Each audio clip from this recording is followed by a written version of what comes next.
কার্যক্রম পরিচালনায় যাক।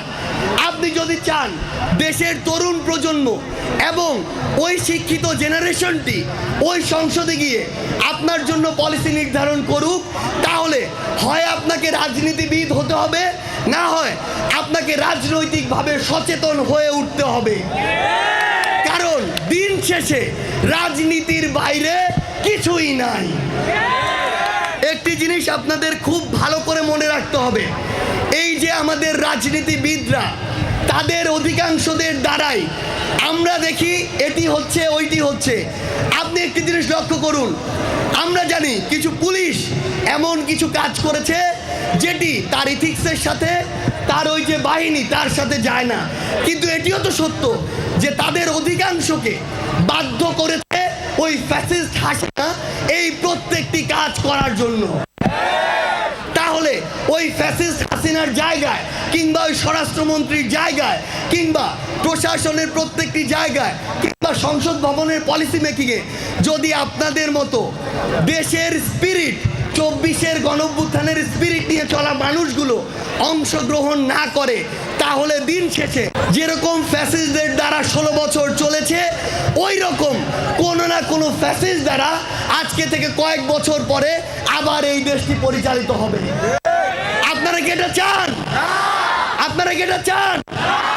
যদি আপনারা না চান, তাহলে আপনাদের হয় মেধাবী এবং দক্ষতা সম্পন্ন হয়ে ওই রাজনীতিতে প্রবেশ করতে হবে, অথবা রাজনৈতিকভাবে সচেতন হয়ে উঠতে হবে। এখন আমাদের জায়গায় খুব গুরুত্বপূর্ণ কিছু কথা রয়েছে, যেই কথাটি হচ্ছে শিক্ষা নিয়ে। আমাদের তরুণ প্রজন্ম এখন সবই ভালো লাগে পড়াশোনা ছাড়া। আমাদের সোশ্যাল মিডিয়ায় যখন আমরা ফোনে যাই 10টার দিকে, মানে আমাদের চিন্তাটা এমন হয় 9:55-তে ফেসবুকে ঢুকি, এই চিন্তা করে আর 5 মিনিট পরে 10টায় পড়তে বসবো।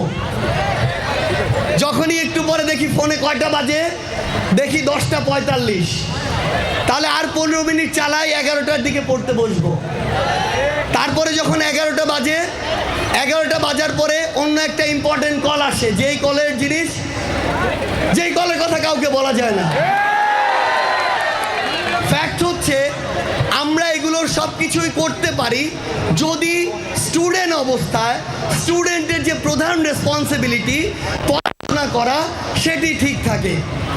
কিন্তু এটা সত্যি যে আমরা আমাদের পড়াশোনার প্রতি যে মনোযোগটা, সেই মনোযোগ থেকে আমাদের একটি মনোযোগচ্যুতি ঘটেছে। সেটা শুধু এই আন্দোলন কেন্দ্রিক না, আন্দোলনের পূর্বেও ছিল। একটা জিনিস দেখতে পাই, কিছুদিন আগে একটা শব্দ দেখছিলাম, কে এই আন্দোলনের মাস্টার মাইন্ড, এই শব্দটা আমরা বারবার দেখেছি। ফ্যাক্ট হচ্ছে আন্দোলনের মাস্টার মাইন্ড যেই হোক না কেন, এই আন্দোলনে একটা গুরুত্বপূর্ণ ইন্টেলেকচুয়াল উইং ছিল, যারা প্রত্যেক দিন 10 থেকে 12 ঘন্টা পড়াশোনা করত এবং তারা পৃথিবীর হিস্ট্রি, পৃথিবীর গণঅভ্যুত্থান, পৃথিবীর ইতিহাস এগুলো পর্যালোচনা করত। এবং তারা এই গ্রুপটি হতে পারে 10 জনের 15 জনের গ্রুপ, এই গ্রুপটি শেষে সিদ্ধান্তে আসতো যে আমরা এগুলোর ভিত্তিতে কিভাবে আমাদের কালকের কর্মসূচিটি সেট করতে পারি।